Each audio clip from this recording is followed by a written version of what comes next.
กิดเหตุเนาะน้ำไหลหลากเกิดจากการฝนตกวายุจะสั่งนะไหลตัดเป็นทางขาดเลยเป็นทางขาดแต่ว่า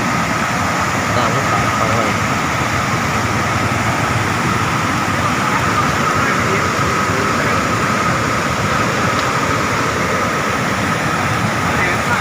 เฮ้ย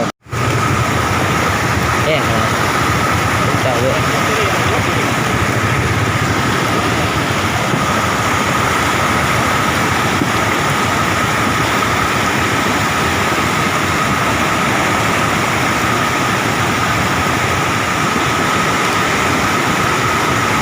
ดูขาว่าเรา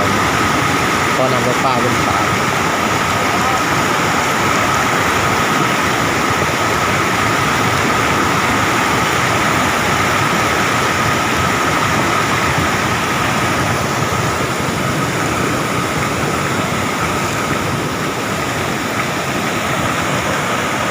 จะได้เฮาจะได้จุ่มขามเนาะไม่เกี่ยวขามเลยไปที่เฮาก็คลิปไปเท่านี้ก่อนเนาะ